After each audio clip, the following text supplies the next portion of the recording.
Remember, he got that book published because his friend Jonathan Swift already was published with a noble in England, and he became introduced by Jonathan Swift to the noble, and the noble published his works too.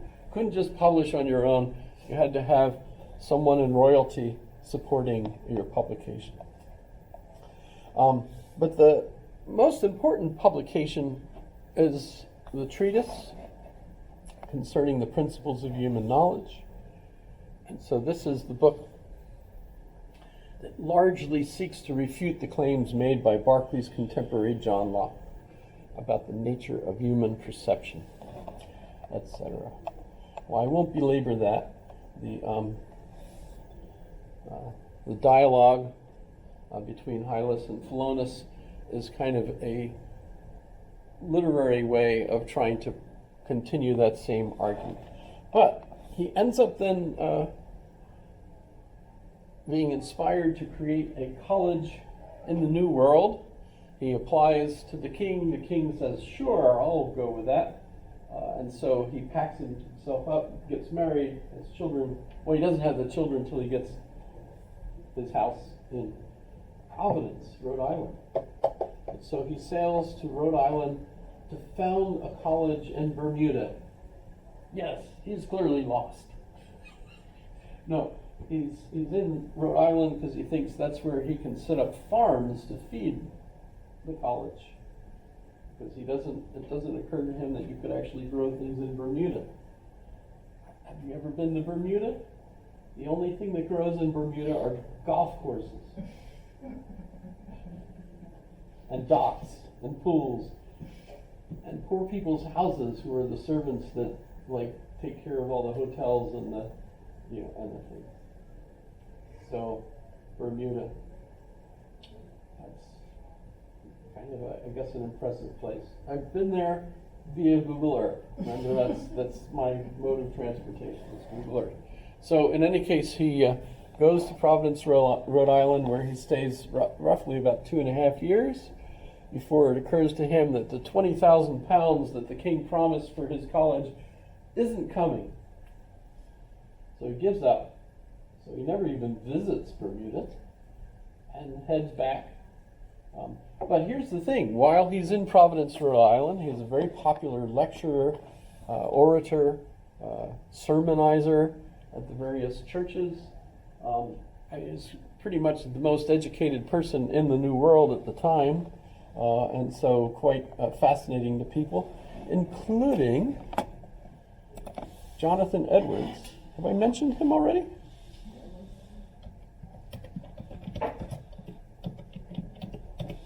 I really like to mention Jonathan Edwards as a personal reason.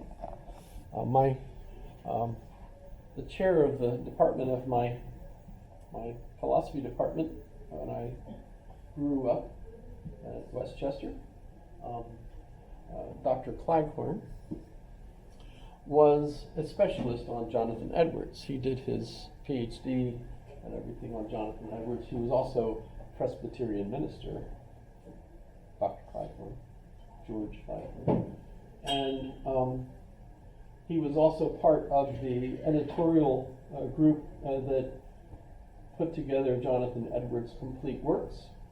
In fact, he was the one that edited the letters. So all the letters that Jonathan Edwards wrote back and forth to individuals are collected in one volume, and that was the volume that my professor actually edited. And so he had a copy of it, and when he retired and left, they moved from their house and into a retirement home where they couldn't fit all their books. And so he gave me his copy of that volume, which is way cool. I'm pretty sure I'm the only person alive that has that book still, because we don't even have it in the library, as far as I know. I've checked, and nope, they don't have it. And yet you could argue that he's the first homegrown American philosopher. I mean, you could also argue that Ben Franklin, and I would say that Ben Franklin is clearly a philosopher, even though, of course, Ben Franklin didn't have the kind of education. How Ben Franklin is an autodidact. He's self-taught. He grew up in a family that ran a printing press. His brother was, running the printing press, and he had grown up, being given odd jobs and so on in the printing press, and eventually, this is Ben Franklin, right? So Ben Franklin eventually ends up learning lots by reading, being associated with a printing press, and starts his own printing press, et cetera, et cetera. And so if you go to Philadelphia, and the Philadelphia Art Museum, there is a big section in the Art Museum on Ben Franklin, the Franklin Room.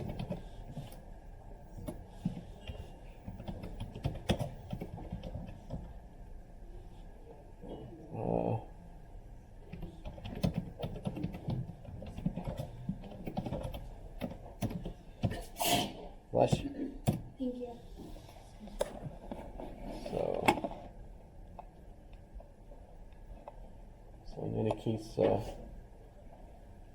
by the way, there's also the Franklin Institute in Philadelphia, which parents took me there multiple times when I was a kid. We took our kids there.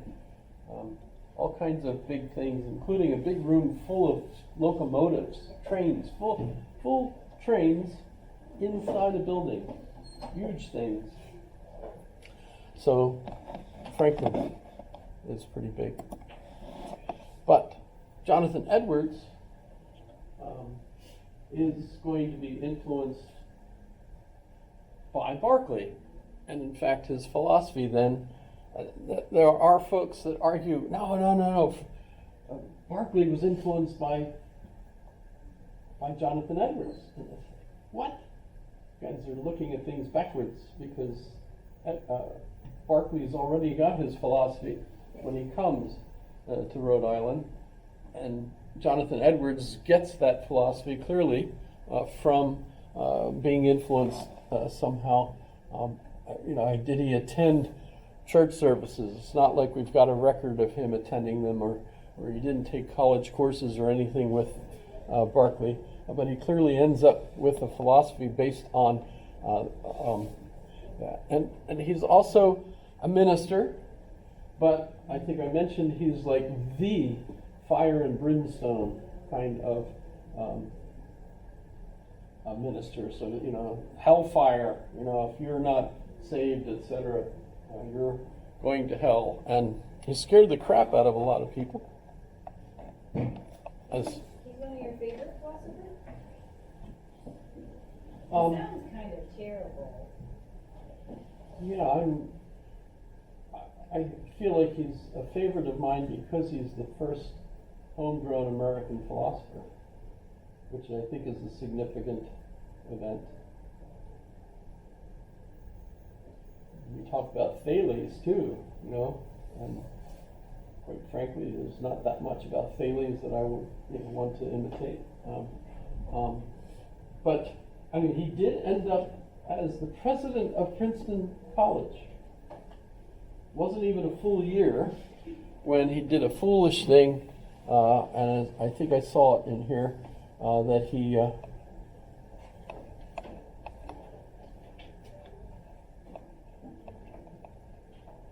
was helpful with someone who had created a vaccination for smallpox, I think. Which one was it? Shoot. Fire and brimstone. See that? Ooh. George Marsden, by the way, is a historian that writes about American religions, and he's got, oh my goodness, a huge set of volumes on religion.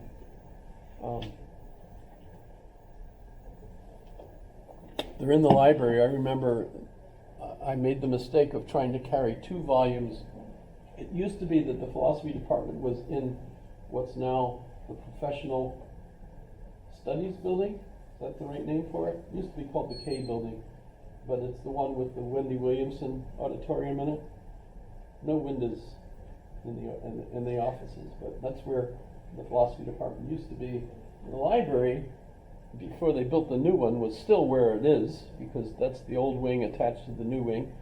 And so I actually picked up 2 volumes of the work to carry to my office, and they were too heavy for me to carry that whole way.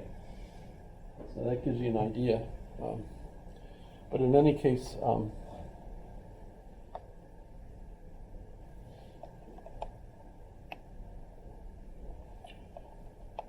where does it say how he died? Because he was a willing,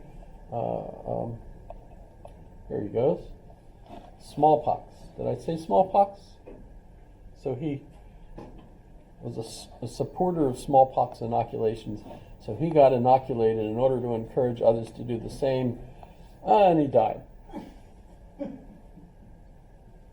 So that's kind of sad. And so he's at Princeton. I don't know if you've ever been to Princeton. It's famous, and it's such a crappy little university. It's terrible. You ever get to go there? Our campus is like way, way, way better. It's prettier. It's just much nicer. Much better off being here than at Princeton. Plus it's cheaper. A lot, right? And so, plus the scenery is so much. Jersey is kind of like when you drive north of Denali and you pass the park area and you start driving up to Fairbanks. That big, long, boring drive through the low woods, that's New Jersey. Never been to New Jersey. My parents lived in New Jersey. We used to go to the shore every summer for vacation, etc. So that's New Jersey. But in any case, I've been there. I've got a sweatshirt, and a T-shirt, and a couple of pins, and a little banner. Princeton. I was there for about 20 minutes. That's how long I was at Princeton. Although I've taken some courses there via online because they're free. They're part of what's called not MAGA. That's the Make America Great Again. There's a name for it when you're taking the large online courses. What are they called? I forget. There's a name for it. There's a new idea, and no one's really interested.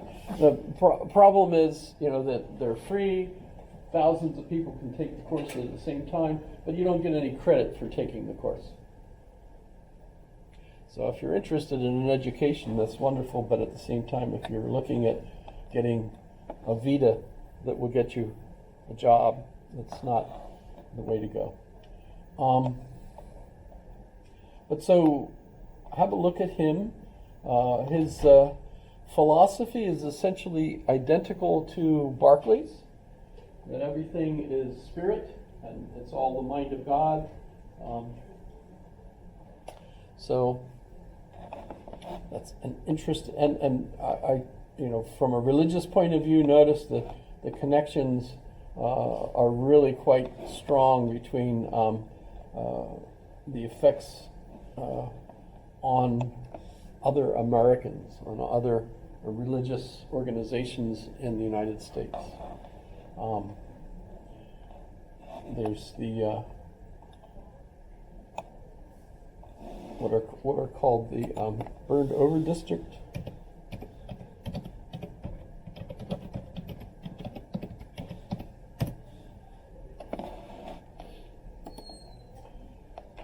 There's certain areas referred to as the burned over district because of the fire and brimstone, I suppose, right? The religious revivals that people have had, I don't know if they still have them. I guess they do. I remember we used to live in the Poconos in Pennsylvania, and there used to be a big tent in Albrightsville. Never went in, because the rumor was if you went in, you never came out. You know, it was one of those cult things, you know, so, you know, people are in there yelling and screaming and being saved, etc. But these religious revivals burned over. They had so many revivals that the area was burned over. Does that make sense? That's how that rumor, or how that title gets there. Lots of different folks refer to these utopian social experiments and religion. There's the Millerite religions,